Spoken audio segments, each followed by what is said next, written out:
പ്രിയ പ്രേക്ഷകർക്ക് സീരിയൽ ന്യൂസിലേക്ക് സ്വാഗതം. കൂടുതൽ സീരിയൽ ന്യൂസുകൾ അതിവേഗം ലഭിക്കുന്നതിന് ഈ ചാനൽ സബ്സ്ക്രൈബ് ചെയ്യുക. ബെൽ ഐക്കൺ മറക്കാതെ ക്ലിക്ക് ചെയ്യുക. വീഡിയോ ഇഷ്ടമായി എങ്കിൽ ലൈക്ക് ചെയ്യാൻ മറക്കരുത്. പ്രതീക്ഷിതമായ തിരിച്ചടിയേറ്റതിനെ തുടർന്ന് വരുൺ പരിക്കേറ്റ് ആശുപത്രിയിലായിരിക്കുകയാണ്. ഈ കാര്യം അറിഞ്ഞതിനെ തുടർന്ന് ഒടുവിൽ വരുണിനെ കാണുന്നതിനായി ധനലക്ഷ്മി വരുന്നു. എന്താണ് യഥാർത്ഥത്തിൽ സംഭവിച്ചത് എന്നുള്ള കാര്യം ഇതേ തുടർന്ന് ചോദിക്കുകയാണ് ധനലക്ഷ്മി. ഇതോടെ ധനലക്ഷ്മിയോട് ഒരു അബദ്ധം പറ്റിയതാണ് എന്നുള്ള കാര്യം വ്യക്തമാക്കുന്ന അവൻ ഇനി ഇതുപോലൊരു പ്രശ്നം ഉണ്ടാവുകയില്ല എന്ന് ഉറപ്പ് നൽകിയിരിക്കുകയാണ്. ഈ കാര്യം കേട്ടതിനെ തുടർന്ന് ഇനി എന്തു ചെയ്യും എന്ന ചോദ്യം ബാക്കിയാവുകയാണ്. വിചാരിച്ചതുപോലെ അല്ല ഇപ്പോൾ കാര്യങ്ങൾ പോകുന്നത്.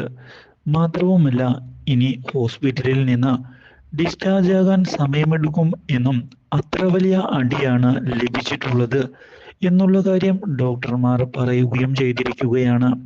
ഇതോടെ ഇനി എന്തു ചെയ്യും എന്ന ചോദ്യം വരുണിന്റെ മുന്നിൽ ബാക്കിയാകുന്നു. മാത്രവുമല്ല, ഇതേ തുടർന്ന് ധനലക്ഷ്മി വരുണിനെ ചെന്ന് കാണുകയും വരുണിനോട് തൽക്കാലത്തേക്ക് റെസ്റ്റ് എടുക്കുകയാണ് നല്ലത് എന്നുള്ള കാര്യം അറിയിച്ചിരിക്കുകയാണ്. അതുകൊണ്ട് തന്നെ ഇനി എടുത്തുചാടി ഒന്നും തന്നെ ചെയ്യേണ്ട, വിവാഹം തൽക്കാലത്തേക്ക് നടക്കുകയില്ല എന്നത് തന്നെയാണ് സത്യം. അതുകൊണ്ട് ധൈര്യമായി കാര്യങ്ങൾ മുന്നിലേക്ക് ഇപ്പോൾ കൊണ്ടുപോകാമെന്ന് അറിയിക്കുകയും ചെയ്യുന്നു. ഈ കാര്യം അറിയുന്ന മനോജ് ഇതേ തുടർന്ന് കുറച്ച് സന്തോഷിക്കുകയും ഇതേ തുടർന്ന് ഇനി എന്തു ചെയ്യും എന്ന് ആലോചിക്കുകയും ചെയ്തിരിക്കുകയാണ്. തൽക്കാലത്തേക്ക് കാര്യങ്ങൾക്ക് ഒരു ആയാസം ലഭിച്ചിട്ടുണ്ട്. അതിന് മുൻപ് തന്നെ പുതിയ തീരുമാനങ്ങൾ ഉണ്ടാക്കണം എന്ന് ഉറപ്പിച്ചുകൊണ്ട് മുന്നിലേക്ക് കടന്നു വരുന്ന മനോജ് ഇതേ തുടർന്ന് കൺമണിയെ ചെന്ന് കാണാൻ തീരുമാനമെടുത്തിരിക്കുകയാണ്. മാത്രവുമല്ല, കൺമണിയോട് 10 ലക്ഷം രൂപ വരുൺ ഹോസ്പിറ്റലിൽ നിന്ന് വരുമ്പോഴേക്കും ശരിയാക്കി താൻ തിരികെ കൊടുക്കും എന്നുള്ള കാര്യം ഉറപ്പിച്ച് പറയുകയും ചെയ്യുന്നു.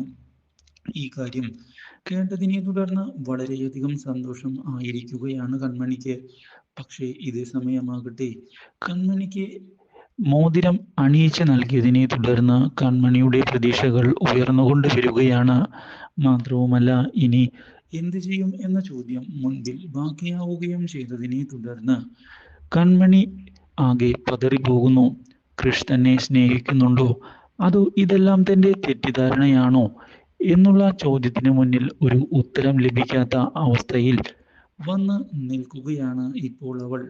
പക്ഷേ എത്രയും പെട്ടെന്ന് തന്നെ ഇതിനൊരു ഉത്തരം കണ്ടെത്തിയേ മതിയാകൂ എന്ന് മനോജിന്റെ മകൻ പറയുകയും ചെയ്തതിനെ തുടർന്ന് ഞാൻ ഇതേപ്പറ്റി ഇനി ചിന്തിച്ചു തുടങ്ങുകയാണ് എന്നുള്ള കാര്യം അറിയിച്ചിരിക്കുകയാണ് ഇപ്പോൾ അവൾ. ഇതോടെ പുതിയ സംഭവ വികാസങ്ങൾ വന്ന് സംഭവിക്കുകയാണ്.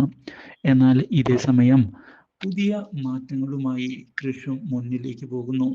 കൺമണിയുമായുള്ള ഓരോ ദിവസവും താൻ വളരെയധികം ഇഷ്ടപ്പെട്ടുകൊണ്ട് എൻജോയ് ചെയ്ത് മുന്നിലേക്ക് പോവുകയാണ് എന്നുള്ള കാര്യം തിരിച്ചറിയുകയാണ് അവൻ. ഇതേ തുടർന്ന് തൻ്റെ സുഹൃത്തിനോട് കാര്യങ്ങൾ തുറന്നു പറയണം എന്ന് തീരുമാനിക്കുകയും ചെയ്യുന്നു. കൺമണിയില്ലാതെ ഇനി എങ്ങനെ മുന്നോട്ട് പോകും എന്ന ചോദ്യമാണ് ഇപ്പോൾ എൻ്റെ മുൻപിൽ ബാക്കിയാകുന്നത്.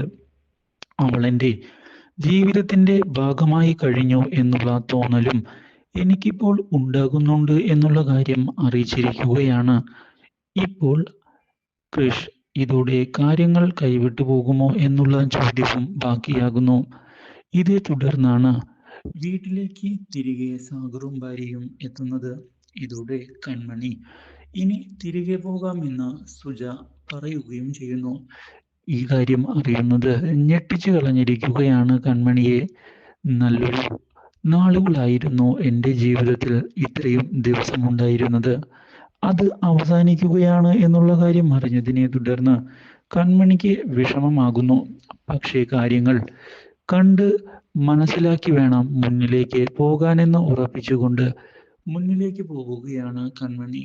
കൺമണി പോയതിനെ തുടർന്ന് കൃഷും കൺമണിയുടെ സ്നേഹം തിരിച്ചറിയുകയാണ്. ഇതേ തുടർന്ന് കൺമണിയോട് തൻ്റെ സ്നേഹം തുറന്നു പറയണം എന്നുള്ള തീരുമാനവുമായി മുന്നിലേക്ക് പോവുകയാണ് ഇപ്പോൾ ക്രിഷ്. ഇതേസമയം തിരികെ വീട്ടിലെത്തിയതിനെ തുടർന്ന് വരുണിന്റെ കാര്യങ്ങൾ അറിഞ്ഞുകൊണ്ട് ഇരിക്കുന്ന കൺമണിയോട് അച്ഛൻ വന്ന് വിവാഹത്തിന്റെ കാര്യത്തെപ്പറ്റി ചോദിക്കുന്നു. ഇതോടെ തനിക്ക് വരുണിനെ വിവാഹം കഴിക്കാൻ താല്പര്യമില്ല എന്നുള്ള സത്യം തുറന്ന് പറഞ്ഞിരിക്കുകയാണ് Kanmani. Do like, share and subscribe.